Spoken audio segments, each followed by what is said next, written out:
In today's video, we're going to be reviewing the brand new Summer Wave for LEGO Technic. Now, there's 3 sets in front of me, and I'm most drawn into the new Fast and the Furious set, so I'm going to compare a lot of these to previous LEGO Technic sets on the market, and also try and debunk the theory of why the different scale of the Fast and the Furious sets. So, if that interests you, stick around, hit that subscribe button, like if you are new, and let's jump straight into today's video. If you are new to the channel, well, welcome on in. I'm going to try and section this video off by reviewing each of these 3 LEGO sets, starting with my favorite, and that's going to be the Too Fast, Too Furious Nissan Skyline GTR R34 from Paul Walker. Let's start off with the 1,410 pieces, the R34. I think this set looks absolutely great. I think it looks so much better than the MK4 Supra that we saw previously this year. And I think that partially comes down to the overall size and how big this one is in comparison to the other one, which we'll showcase here in just a minute. But to kick things off, this is going to be a June 1st LEGO release, and it's going to cost you $140. What does that $140 get you? Well, it gets you openable doors on both sides, iconic scenes, including a nice chair with a steering wheel that is actually rotatable, and yes, it does move the wheels, which is pretty typical in other Technic sets.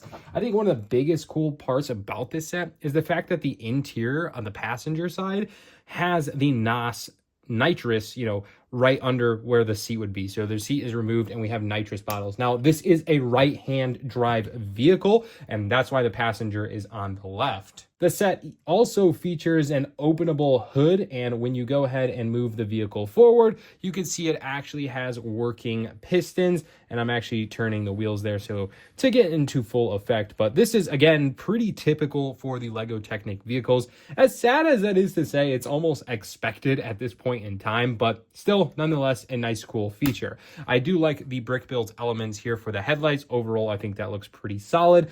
There are a lot of stickers to this set. Shocker. It's pretty notable to be in sync with the Speed Champion sets where we see a ton of stickers. Now, no minifigure like we just saw the one Speed Champions, but this set does have a really cool feature featuring that boxy shape here in the back for its taillights, and I thought that was very well done by LEGO. I think it just did a really good job. But the feature I'm really interested in is not the openable trunk. It's actually this little Technic pin right here. So it's actually pretty cool and unique. You can go ahead and I guess it's easier to pull up the car, but you can hear it click. So I'll just shut up here for a second. So you hear that click, and what's actually happening is these little ball joints here are dropping down. So I'll do that in live action. So pretty cool. What does that do? Well, it's actually a really cool effect that, at least from my knowledge, is new. I haven't really seen this before, but it has the ability to kind of do a, air quotes, burnout. So yes, it's literally doing a burnout. If you listen, you could really hear it, and it's not rolling around on the on the ground. It's actually just hitting these ball joint pieces. So a really cool feature that I really just haven't seen before. The last notable aspect to this is going to be the suspension. I think is a really good inclusion, something we did not see in the MK4, which I think it's now time to whip out. Although an iconic Supra vehicle to the franchise of Fast and the Furious, I think, and the community perceived this one, well, just not as the greatest. There was a lot of pushback and pullback, at least on my review videos, as well as just other things that this set was just not perceived well. And I guess the good thing is, I think the R34 Skyline is done exceptionally well. And I think that's partially because of the scale. I think the scale of the Skyline versus the Supra is so significantly different that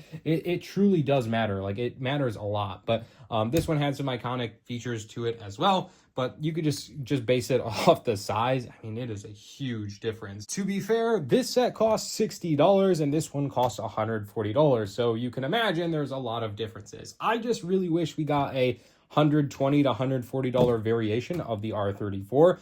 Trust me, I even think the price point of this set likely could have been $100 to $120. But hey, we're a LEGO deals channel. We focus on LEGO sales and deals. Moving into the next set here is going to be the Aston Martin Valkyrie. I actually really enjoy the color scheme for this set, and I actually really enjoy the car. I think it's a fun build, and I like the color scheme to it. I think it looks far better than the Supra, and the Supra is an iconic vehicle, but this one costs $5 more, so it's $65 versus the Supra being $60, and having the Fast and the Furious names, take that with what you will. But it comes with 707 pieces, and oddly enough, this is going to be an August 1st release, which is super odd because the Too Fast, Too Furious Nissan Skyline is a June 1st release. Kind of odd they're not releasing them together, but I've mentioned this before. Pretty common features. They have turnable wheels. I think the wheel radius here is a lot tighter versus the one we just looked at for the R34, but I guess that comes down to just a larger and bigger model. I think the draw to this set is going to be the butterfly openable doors. I think that is just a huge draw to this vehicle. It even has some chairs with some stickers on that, and for the most part, it looks pretty nice.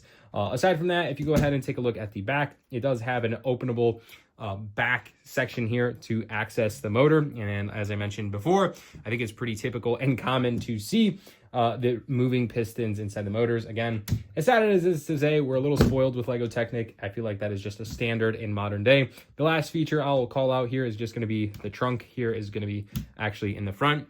Typical for hypercars. But that set did feature a lot of stickers, including this entire section here on the top, as well as the hood, the taillight, and the fins here in the front. But that brings us into the third and final LEGO set, which is going to be, again, a LEGO Technic set. And this one is the Volvo L120 electric wheel loader. Wowee, is that a mouthful. Now, I went ahead and built this one, and to be honest with you, I did not enjoy the build as much as I thought I would. However, I had a lot of fun playing around with this set. I mean, look at this. Come on. Do the wheel loader dance. Let's go. Come on. That thing is pretty cool. So I think I had far too much fun than I probably should have with this set. It does have a couple other play features, like the bucket here. You can see as I rotate this knob here is movable up and down. So you could pick up Lego pieces, Lego bitty figures, literally whatever you want, or have a kid in a sandbox, whatever it is, and play around with this set. It's actually pretty cool. And not only that, it has another pin here in the back, and you can see it takes a lot. It takes so many rotations, but after rotating it, you could start to see the bucket getting moved up and moved lower. So you have basically three different pins, one to turn it, the other to elevate the bucket up and down, as well as the entire hinge to raise the bucket. So pretty cool. I love the Technic aspects of that. It's also really fun to see how that comes together. Aside from that, this one really only has one other compartment. It opens up and you have access into the whole motor section and all the gears. So pretty typical, again, for a Technic set. But that set's not really my bread and butter. Regardless, it comes with 973 pieces. It's gonna retail for a price tag of $120 here in the US, and it will be officially available as of June 1st. But a massive thank you to LEGO for gifting these sets so we could review them here on our channel. Let me know what your personal favorite is, and if you'll be buying any of these here at the releases. Again, I mentioned it's pretty odd that these two are June 1st releases, and this set right here is an August 1st release, but take that with what you will. Anyways, thanks so much for watching today's video. Like and subscribe if you want to see more 2025 LEGO reviews, and for now, we'll see you in the next video.